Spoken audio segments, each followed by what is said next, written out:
శ్రీరామాయణంలోనే అత్యంత శక్తివంతమైన పరమాద్భుతమైనటువంటి ఘట్టములలో ఒకటి షణ్ముఖోత్పత్తి అంటారు. ఇది ఎంత శక్తివంతం అంటే గర్భిణీ స్త్రీలు కానీ ఈ సర్గల్ని పారాయణ చేస్తే తప్పకుండా వాళ్ళకి సంతానం కలుగుతుంది.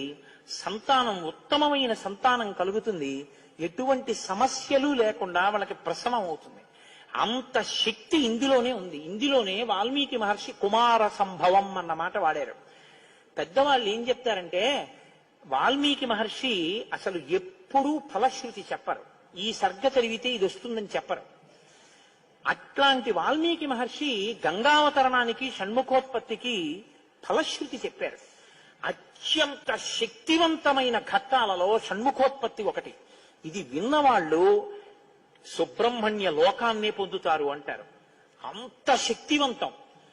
ఇందులో కుమార సంభవం అన్న మాట వాల్మీకి మహర్షి వాడారు.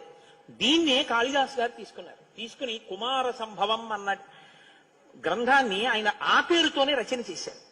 కానీ ఇప్పటికీ గర్భిణీ స్త్రీలు పారాయణ చేస్తే ఈ షణ్ముఖోత్పత్తినే వింటూ ఉంటారు. కాబట్టి ఇప్పుడు మీరు అవధరించండి. పురా రామకృతోద్వాహో నీలకంఠో మహాతపాః దృష్ట్వాచ స్పృహయా దేవీం మైథునాయోపచక్రమే అంటూ మొదలుపెట్టారు విశ్వామిత్ర మహర్షి. నాయనా రామా, నీకు అంగదేశం గురించి చెప్పాను. మన్మధుడు కాలిపోయాడు. తర్వాత పార్వతీ పరమేశ్వరులకి వివాహం అయింది. ఎలా అయింది మరి మన్మధుడు లేకుండా? ప్రారంభమే ఒక గొప్ప విషయం.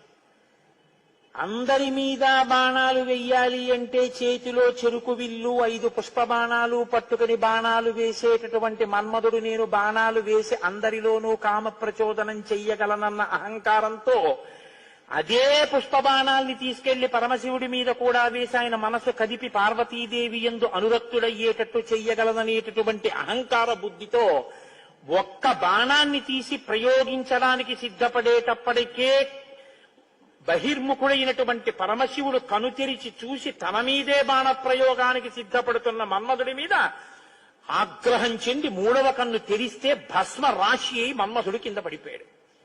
కాబట్టి సృష్టి ఆగిపోయి ఉండాలి కదా. ఇప్పుడు మన్మధుడు లేడుగా. మరి అప్పుడు పార్వతీ కళ్యాణం ఎలా అయింది అంటే అమ్మవారు ఏం చేసిందంటే ఏ ఆయుధములను మన్మధుడు పట్టుకుంటాడో వాటిని ఆవిడ పుచ్చుకుంది. 5 పుష్పబాణాల్ని చెరుకు విల్లు ఆవిడే పుచ్చుకుంది. కామాక్షి, కంచి కామాక్షి అదే కదండి, చేత్తో పట్టుకుంది. ఇదే మనం లలితా స్వరూపం యొక్క వర్ణన చెప్తే ఇదే చెప్తాం. రాగస్వరూప పాశాఢ్య క్రోధాకార అంకుశోజ్వల మనోరూపేక్షుకోదండ పంచతన్మాత్రశాయక. ఇప్పుడు ఆవిడ ఇలా పట్టుకుంటే ఇంతటి పరమశివుడు వశుడైపోయాడు. అయిపోయి తాళి కట్టించాడు. తాళి కట్టాడు. సంసారంలోకి వచ్చి ఆవిడ పక్కన కూర్చున్నాడు. శంకరాచార్యుల వారు దెప్పి పొడిచారు. స్ఫురద్గండాభోగ ప్రతిఫలిత తాటంక జుగళం చతుశ్చక్రం మన్యే తవ ముఖమిదం మన్మధరదం యమారుహ్య దృహ్యత్కవ నిరదమర్కేందు చరణం మహావీరో మార ప్రమదపతయే సంగీతవతే అన్నాడు. అయ్యా, నువ్వు ఎంత గొప్పవాడివైనా మా తల్లి చెరుకు విల్లు పుష్పబాణాలు పట్టుకునేటప్పటికీ లొంగవలసిందే. తాళి కట్టావా లేదా అమ్మ మెళ్ళో? తాళి కట్టి అమ్మ పక్కకు వచ్చి అయ్యగా కూర్చున్నావు. ఇప్పుడు ఆవిడ శివకామ సుందరి. ఆమె అంత సౌందర్యంతో ఎవరి కోసం కూర్చుంది? మనకి తండ్రిని తెచ్చి కూర్చోబెట్టడానికి. ఆవిడ శివుడికి సౌందర్యం, బాహ్య సౌందర్యం, శివకామ సుందరి. నీకు నాకో అఖిలాండేశ్వరి, జగజ్జనని, మీనాక్షి, కామాక్షి, రాజరాజేశ్వరి, లలిత. మనకి అమ్మ. మా నాన్నగారికి భార్య. మా నాన్నగారు మా అమ్మని కామదృష్టితో చూడొచ్చు. అది ఆయనకి ధర్మబద్ధం. నేను మా అమ్మగారిని పవిత్ర దృష్టితో చూస్తాను. మా అమ్మగారు మా నాన్నగారికి శివకామ సుందరి, నాకు జగజ్జనని. లలితాపరాభట్టారిక. వాగర్ధ వివసంపృక్తౌ వాగర్ధ ప్రతిపత్తయే జగత పితరౌ వందే పార్వతీ పరమేశ్వరౌ. ఈ లోకానికంతటికీ తల్లిదండ్రులైన పార్వతీ పరమేశ్వరుల్లో అమ్మ సౌందర్యం పరమశివుడి కొరకు, అమ్మ యొక్క అంత సౌందర్యం అమ్మతనం మన కొరకు. మనకి జగదంబ, జగజ్జనని, ఆయనకి భార్య. కాబట్టి ఇప్పుడు ఆవిడ తన ప్రజ్ఞతో పెళ్లి చేసుకుంది. మన్మధుడి గొప్పతనంతో పెళ్లి చేసుకోలేదు. మన్మధుడికి ఏం చేసింది? శివుణ్ణి తెచ్చి తన భర్తగా కూర్చోబెట్టుకుని, పిచ్చాడా ఇంకెప్పుడు ఆయన మీద ఏకు బాణాలు, ఇవో మిగిలిన వాళ్ళ మీద అంటావా వెయ్యి అని పట్టుకెళ్ళి మళ్ళీ ఆయన చేతిలో పెట్టింది. ఇప్పుడు ఆయన ఏం చేశాడు? శరీరం లేదు కానీ మునులను కూడా మోహపెడుతున్నాడు. ఎందుకు పెట్టగలుగుతున్నాడు? ధను పౌష్పం మౌర్వి మధుకరమయీ పంచవిశిక వసంతు సామంతో మలయమరుదాయోధనరథ తదాప్యేక సర్వం హిమగిరిసుతే కమపి కృపాం అపాంగతే లబ్ధ్వా జగదిదమనంగో విజయతే అంటారు శంకర భగవత్పాదులు సౌందర్యలహరిలో. అమ్మ తన కడగంటి చూపుతో ఇలా చూసి 1000 బాణాలు పర్వాలేదు, లోకం మీద వెయ్యండి అంటే అదేమిటండి మన అలా పాడు చేసేయడం ఏమిటండి మీరు అనుకోకండి. అమ్మవారు ఆ శక్తి మన్మధుడికి ఎందుకు ఇచ్చింది అంటే మనం పితృరుణం తీర్చుకోవడానికి. తండ్రి రుణం తీరాలంటే మనం సంతానాన్ని కనాలి, అందుకిచ్చింది. అంతేగాని అమ్మవారు మన్మధుడికి బాణాలు ఇచ్చిందండి నేను పాడైపోయానండి అని చెప్పడానికి నీకు ఇవ్వలేదు. నీకు ధర్మపత్ని ధర్మేచ అర్ధేచ కామేచ నాతిచరామి అని పుచ్చుకున్నావు, మరి తగలబడ్డానికి ఎందుగా మంత్రం, ఇంకా ఎందుక ప్రతిజ్ఞ, ఇంకా విచ్చలవిడితనంతో ఆబూతి తిరిగినట్టు తిరగమని కాదుగా నిన్ను లోకంలో సృష్టించింది అమ్మవారు. మన్మథ బాణం దేని కొరకు అంటే కేవలము నీ యొక్క పితృరుణం తీర్చుకోవడానికి అంతే. కాబట్టి ఇప్పుడు వివాహమైనటువంటి పార్వతీ పరమేశ్వరులు ఏకాంతంలో విహరిస్తున్నారు. పురా రామకృతోద్వాహో నీలకంఠో మహాతపాః దృష్ట్వా చ స్పృహయా దేవీం మైథునాయోపచక్రమే. వాళ్ళిద్దరూ అలా క్రీడించడం మొదలుపెట్టి 100 దివ్య సంవత్సరాలు పూర్తయిపోయాయి. వాళ్ళిద్దరూ ఏకాంతంలోంచి బయటికి రాలేదు, వాళ్ళకి బిడ్డ పుట్టలేదు. దేవతలందరూ కలుసుకున్నారు. పార్వతీ పరమేశ్వరులు ఇద్దరూ కనపట్టలేదంటే కొత్తగా పెళ్ళయింది కదా, 100 దివ్య సంవత్సరాల నుంచి విహారం చేస్తున్నారు. ఒక చిత్రమైనటువంటి ఆలోచన వచ్చింది వాళ్ళకి. ఒరే, అసలు పార్వతీదేవి శక్తి స్వరూపిణి, పరమశివుడు తేజపుంజం మహానుభావుడు. ఇప్పుడు వాళ్ళిద్దరి యొక్క శుక్రశోణితములు కలిస్తే, తేజస్సులు కలిస్తే, ఈ లోకంలోకి ఒక కొత్త ప్రాణి వస్తే అసలు అటువంటి భూతమును అంటే అటువంటి ప్రాణిని మనం చూడడం కుదురుతుందా?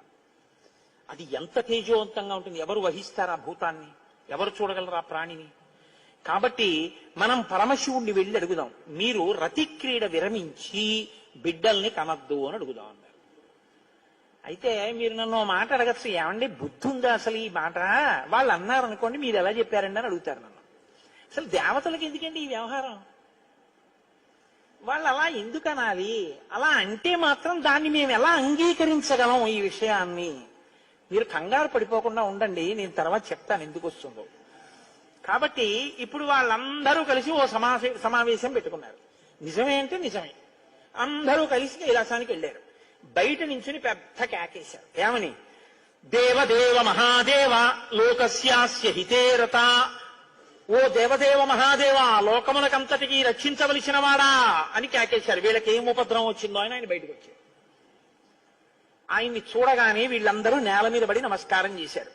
చని కైలాసముదొచ్చి శంకరుడి వాసద్వారముంజేరి ఈశుని జవ్వారికు లడ్డుపడ్డ తలమంచుందొచ్చి కుయ్యో ముర్రో విను వాలింపుము చిత్తగింపుము దయన్ వీక్షింపుమం సంబుజాననము ఫిల్కని రక్తరక్షణ కళా సంరంభులిం శంభులిన్ అంటారు పోతన గారు. అలా వీళ్ళందరూ ప్రణిపాతం చేశారు నేల మీద పడి. సురాణం ప్రణిపాతేన ప్రసాదం కర్తుమర్హసి నలోకాధారయిష్యంతి తవ తేజ సురోత్తమః అన్నారు. మహానుభావా, నీవు పార్వతీదేవితో కలిసి ఏకాంతంలో దివ్య క్రీడను అనుభవిస్తున్నావు. మీ ఇద్దరికి బిడ్డ పుడితే దుస్సహం, మేము తట్టుకోలేం.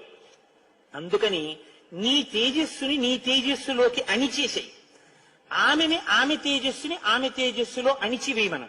మీ ఇద్దరూ ఒకరి పట్ల ఒకరు ఇటువంటి ఆభిముఖ్యం పొందకుండా తపస్సు చేసుకుంటూ కూర్చోండి అన్నారు. బ్రాహ్మేణ తపసాయుక్తో దేవ్యా సహ తపశ్చర త్రైలోక్యహిత కామార్థం తేజస్తే జసిధారయా. తేజస్సుని తేజస్సులో అణిచేసి ఇద్దరూ తపస్సు చేసుకోండి అన్నారు. ఎంత అక్కర్లేని విషయం అంటే ఇది. అంటే ఆయన అన్నాడు, తండ్రితనం అండి, తప్పకుండా మీకు అలాంటి ఇబ్బంది ఉంటుందంటే నేను ఇటువంటి భూతమును సృష్టించాను, అలాగే వెళ్ళిపోతాను. కానీ నేను ఇప్పటికి 100 దివ్య సంవత్సరముల నుంచి పార్వతీదేవితో క్రీడించాను. ఆ కారణం చేత దేవతానాం వచశ్రుత్వా సర్వలోక మహేశ్వర బాఢమిత్యత్ బ్రవీత్ సర్వాన్ పునశ్చేదమువాచ. మీరు చెప్పినట్టే చేస్తాను, నా తేజస్సుని నా తేజస్సులోకి అణిచేస్తాను. కానీ ఇదిదం క్షుభితం స్థానాత్ మమ తేజో హ్యనుత్తమం ధారయిష్యతి కస్మన్మే బ్రువంతు సురసత్తమాహ. ఇప్పటికే చాలా కాలంగా పార్వతీదేవితో నేను క్రీడించి ఉన్న కారణం చేత నా రేతస్థానం నుంచి తేజస్సు కదిలిపోయింది. ఇప్పుడు కదిలిపోయిన తేజస్సు పడిపోతుంది. నేను పార్వతీదేవి యందు వదిలిపెట్టద్దని మీరు అంటున్నారు. మరి నేను నా తేజస్సుని ఎక్కడ విడిచిపెట్టను, ఎవరు భరిస్తారు చెప్పండి అన్నారు. భరించడం అనేటప్పటికీ వాళ్ళు ఎవరు గుర్తొచ్చారో తెలుసా అండి? భూమి గుర్తొచ్చింది. అన్ని ఆవిడేగా భరిస్తుంది, పాపం ఆవిడే భరించాలి. అందుకని వాళ్ళందరూ కలిసి ముక్తకంఠంతో భూమిని చూపించారు. చూపించి ఏవ ముక్తాః సురాః సర్వే ప్రత్యూచు వృషభధ్వజం యత్తేజక్షుభితం హే తద్దరా ధారయిష్యతి. ఈ భూమి భరిస్తుంది, దీని మీద వదిలేసేయండి. భూమి ఏమనాలి?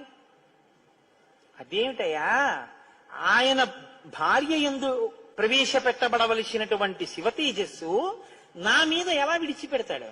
నేనెలా స్వీకరిస్తాను? భూకాంత, ఆమె స్త్రీ, భూదేవి నాలోకి ఎలా ప్రవేశిస్తుంది? శివవీర్యం దోషం అవుతుంది కదా, నేను పుచ్చుకోననాలి. ఆవిడ సంతోషించి, శివవీర్యం నాలో ప్రవేశించడం అంటే అదృష్టం కదా అనుకుని తప్పకుండా పుచ్చుకుంటానండి అనేటప్పటికీ పరమశివుడు ఏం చేశాడంటే, ఏవ ముక్త సురపతి ప్రముమోచ మహీతలే తేజసా పృథివీయేన వ్యాప్త సగిరికానన. ఆయన తేజస్సుని భూమి మీద వదిలిపెట్టేశాడు. అది ఉత్తర క్షణం భూమి అంతటా పాకేసింది. పాకేసి పర్వతాల్లో, నదుల్లో, సముద్రాల్లో, చెట్లలో పరివ్యాప్తమైతే ఆ తేజస్సు యొక్క స్థితిని భూమి తట్టుకోలేకపోయింది. తట్టుకోలేక పెద్ద పెద్ద కేకలేసింది ఆవిడ. తతో దేవాః పునరిదం ఊచుశ్చాధ హుతాశనం ప్రవిశత్వం మహాతేజో రౌద్రం వాయు సమన్వితః. నా ఒళ్ళు మండిపోతోంది, దగ్ధమైపోతోంది నా శరీరం అంతా. శివవీర్యాన్ని నేను భరించలేకపోతున్నాను, దాని శక్తి నేను తట్టుకోలేకపోతున్నాను. కాబట్టి నేను విడిచిపెట్టేస్తాను, నాలోకి వచ్చిన వీర్యాన్ని దేనిలోకి విడిచిపెట్టను అని అడిగింది ఆవిడ. ఇప్పుడు దేవతలందరూ ఒకరి మొహాల్లో ఒకళ్ళు చూసుకుని అన్నారు, ఒళ్ళు మండిపోతోంది తట్టుకోలేనన్నావు కాబట్టి ఎవడు మండిస్తాడో వాడిలో వదిలేయన్నారు. అంటే అగ్నిహోత్రుల్లో వదిలేయమన్నారు. అంటే ఇప్పుడు ఆవిడేం చేసింది? తనలో పడినటువంటి శివవీర్యాన్ని అగ్నిహోత్రుల్లోకి వదిలిపెట్టేసింది. ఇదంతా రెప్పపాటు కాలంలో జరిగిపోయింది.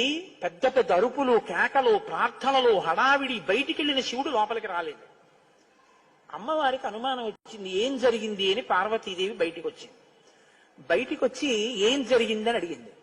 మేమందరం ఇలా ప్రార్థన చేశామమ్మా, మీ ఆయన తేజస్సు భూమిలోకి విడిచిపెట్టాడు, భూమి తట్టుకోలేక అగ్నిలోకి విడిచిపెట్టింది అంది. మీ ఇద్దరికీ సంతానం కలగకుండా తపస్సు చేసుకోమని కోరిక కోరామమ్మా అన్నారు. ఆవిడంది, ఏ ఆడదైనా అమ్మ కావద్దంటే ఒప్పుకుంటుందండి. అధశైల సుతారామ త్రిదశాం ఇదమబ్రవీత్ సమన్యుర శపత్ సర్వాన్ క్రోధ సంరక్తలోచన. ఎర్రబడిన కళ్ళతో అమ్మవారండి అక్కరలేని విషయంలో జోక్యం చేసుకున్నారు. మీరు చెప్పకూడని మాట చెప్పారు. నన్ను తల్లిని కావద్దు అని శాసించారు. నాకు బిడ్డలు పుట్టకూడదు అని వరం అడిగారు. నాయందు ప్రవేశపెట్టబడవలసినటువంటి శివవీర్యాన్ని భూకాంత యందు ప్రవేశపెట్టారు. కాబట్టి నేను మీకు శాపం ఇస్తున్నాను. అపత్యం స్వేషు దారేషు తస్మాన్నోత్వాదయిష్యత అద్య ప్రభృతి యుష్మాకం అప్రజాః సంతు పత్నయః ఏవ ముక్త్యా సురాన్ సర్వాన్ శశాప పృథివీమపి.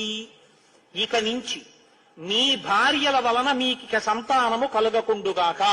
ఇక నుంచి దేవతలకి సంతానం ఉండదు అంది.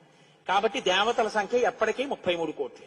ఇప్పుడు 33 కోట్లేనా? ఇంకా పిల్లలు మనవలు ఉండరా అంటే ఉండరు. పార్వతీదేవి శాపం ఆగిపోయింది దేవతల యొక్క సంతానం. ఇప్పుడు ఆవిడ భూమి వంక తిరిగింది.